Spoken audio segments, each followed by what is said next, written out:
The scene is desolate, a planet devastated by excessive exploitation, human greed, and neglect of its own needs. Adam, a veteran astronaut, is one of the last people to survive after a mission that changed everything. What he and his crew didn't know was that Earth wasn't as dead as they thought, and not everyone was ready for what they were about to face. The mission began with a simple promise: to explore the possibility of colonizing a new planet, as Earth seemed doomed to destruction. But Adam always had doubts that grew more and more as the cruise ship approached what would be humanity's last refuge. It was a planet similar to Earth, but not enough to fool the scientists in the crew. The atmosphere, the alien creatures, everything seemed to indicate that life would not be easy there. But hope was in the air. During the mission, Adam made an unusual discovery. Something was happening. There were signs of life, but a different life, something beyond human comprehension, something that was conscious. And not only that, Earth seemed to be breathing. As the crew tried to understand what was happening, Adam felt a presence around him, a sense of being watched. And it wasn't just the devices picking up these readings. He was feeling something, as if the planet was communicating with him in a way he couldn't fully understand. He tried to ignore it, but the sensation grew stronger each day. But the truth Adam was about to discover was far from comfortable. When he and his crew managed to activate a set of devices they had found, something unexpected happened. The planet reacted, as if it had been touched by something that shouldn't have been touched. And it was at that moment that Adam had his vision. A huge entity, formed by a mix of life forms never seen before, appeared before them. It was a combination of biology and technology, something that couldn't be easily classified. Their attempts to communicate failed, and the entity's response was immediate. An almost insurmountable force pushed them away, causing the cruise ship to be destroyed. But what really happened was that, at that moment, Earth began to regenerate, as if, somehow, the entity was a guardian of the planet, a being whose mission was to protect and heal the planet from all forms of invasion, including human. Adam and his crew, now in flight, began to realize that what they thought was an exploration mission was actually turning into a fight for survival.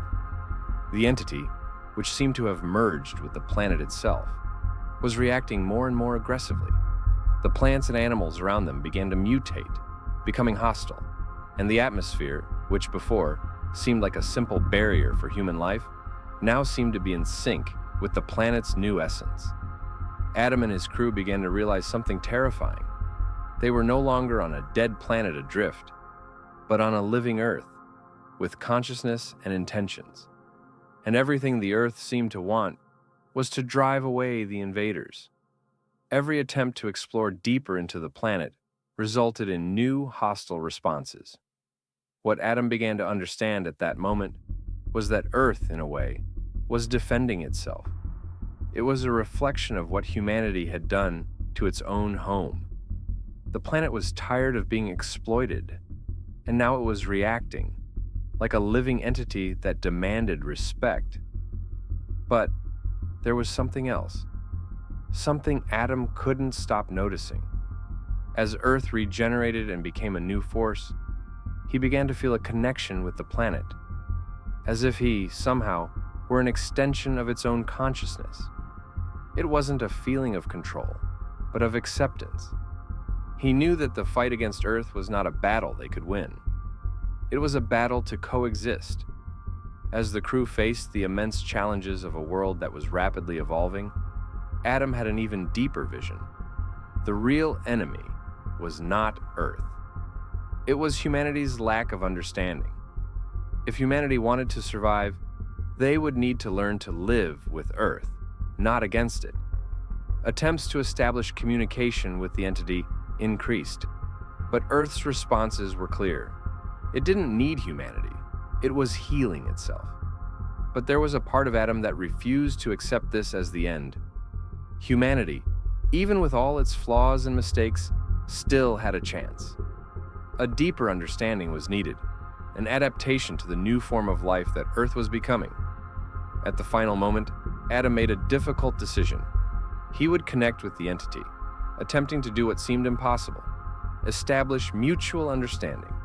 He knew this could be his last attempt. But deep down, he believed that Earth didn't want to destroy humanity. It just wanted to be understood. When making the connection, Adam felt the planet's power flow through him. The energy was overwhelming, but it was not destructive. It was as if Earth was offering one last chance. What Adam discovered, in that moment of pure understanding, was that humanity would have to undergo a profound,